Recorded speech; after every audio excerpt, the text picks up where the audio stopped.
Welcome to the Tesla Economist. Please hit the thumbs up and remember to subscribe. You can follow me on Twitter and talk to me on Patreon.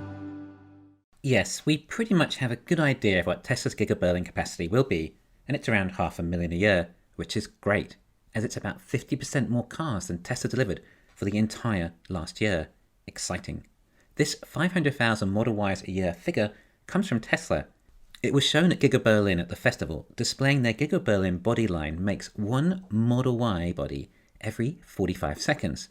Elon goes on to validate this on Twitter. It will hopefully achieve sustained cycle time of 45 seconds at 75% uptime over an average week. That's 10,000 a week if run 24/7. Obviously 10,000 Model Ys a week is about 500,000 a year. Therefore, we are expecting Giga Berlin to have a run rate of 500,000 vehicles and a capacity of about 700,000. So this was similar to how we were told that the Model Y Shanghai factory would have a capacity of 200,000. That's right, we were told that capacity of Shanghai Model Y was only 200,000. And at the time, that pleased us as investors. It sounded good, especially in addition to 250,000 Model 3s from the other Shanghai factory. Since then, Tesla did actually update the Shanghai capacity to over 200,000, which is very vague and coy. FYI, Tesla actually went into all their old earnings reports and have recently updated every single one of them and changed them after the fact now, and the Shanghai capacity now says over 450,000 for both factories combined. Tesla are officially acknowledging that Giga Shanghai does actually have a capacity higher than they initially said, which we could kind of see for ourselves when Tesla produced over 1/4 of a year's capacity within 1 month. That's just actual cars produced though, and unfortunately, Tesla can't continually run at that rate due to supply shortages. But in the meantime, they can sure test their production lines to see just how fast it is capable of ramping. We have Giga Shanghai with run rates that we have seen go as fast as a new vehicle every 33 seconds, which is the equivalent of 950,000 a year. Now, Giga Berlin has taken everything it learned from manufacturing from Giga Shanghai, and Shanghai took everything it could learn from the Chinese in manufacturing, including setting up their own laboratories with the best manufacturing minds on the planet, putting it all into action in the local factories and refining it at absolutely astounding speeds. From what Tesla learned through all this manufacturing research and development has now been implemented into these new factories. Therefore, would it not possibly be too crazy to so much so even suggest the mere possibility that Giga Berlin is perhaps able to hit a similar capacity as Giga Shanghai? Would that not be too extreme?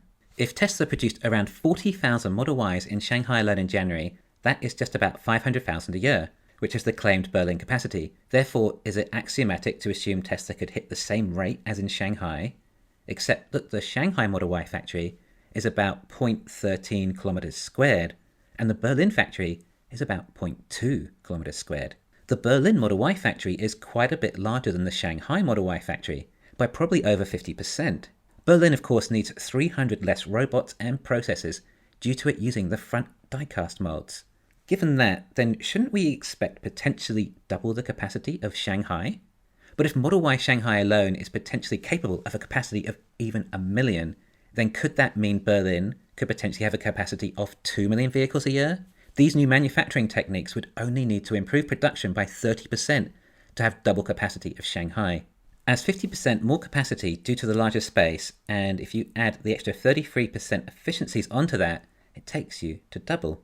As you add the 33% onto the new capacity, not Shanghai's capacity, taking Berlin to a capacity of 2 million vehicles a year.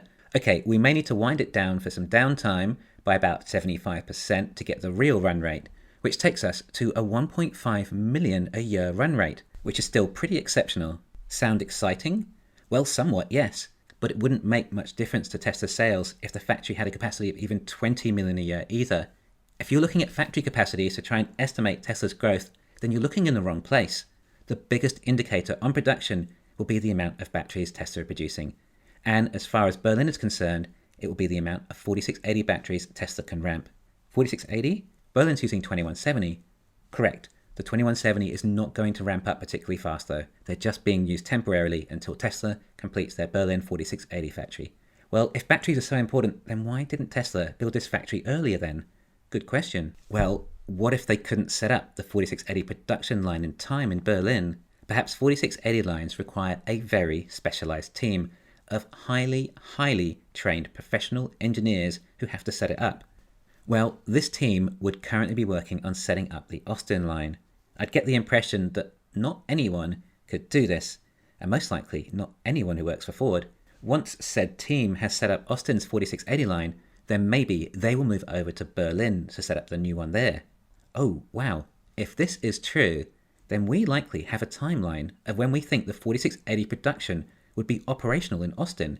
Is it possible that Tesla have timed it all so well that by the time the Berlin battery factory is operational, the specialized team can move over to set up the Berlin lines?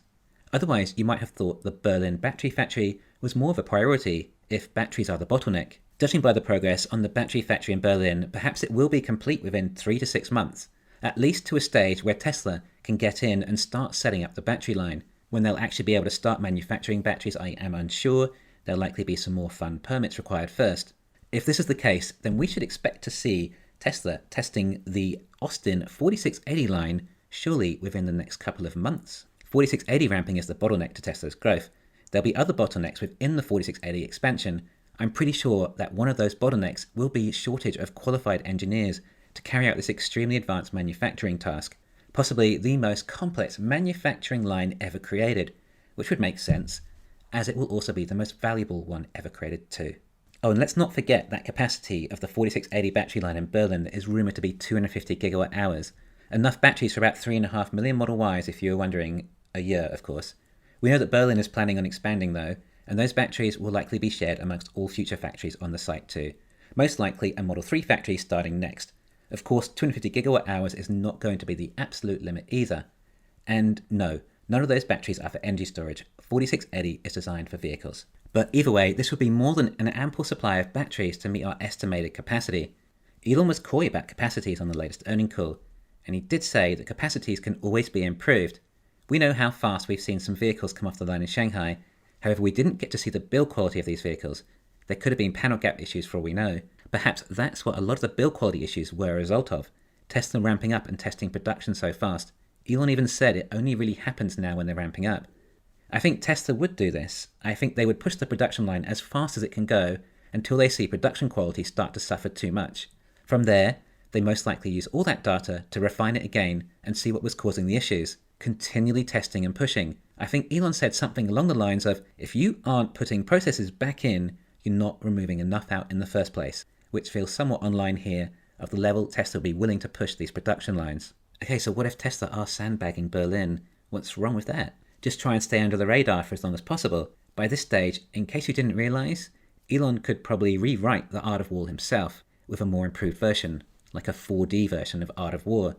But either way, Sun Tzu's line, appear weak when you are strong and strong when you are weak, does feel highly apt to what we're seeing here. What advantage does Tesla have telling you the actual capacity? How does that help? Will it boost the stock price?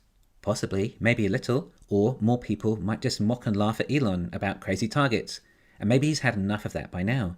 If it raised the stock price, then how does it benefit Tesla? The main benefit of a higher stock price for the actual company is so they can float some more shares and raise capital. Tesla doesn't need to do that. Therefore, there is no need to pump the stock. But what if people actually believed Elon if he started saying Tesla would deliver 5 million cars in the US in 2025? Do you think that would benefit Tesla? Or do you think legacy industries would start giving blows further below the belt, stooping to lower levels of ethics in order to survive or do what they can to slow down Tesla? These are big industries, energy, transport, car dealers. We're talking trillions and trillions. How likely are they just going to hand it over to Tesla on a silver platter? Therefore, if Tesla was as successful as I may be leading on, then I would also want to keep it quiet. By the time everyone catches on, it will simply be too late. Thanks for listening. Please hit the thumbs up and subscribe. You can follow me on Twitter and talk to me on Patreon.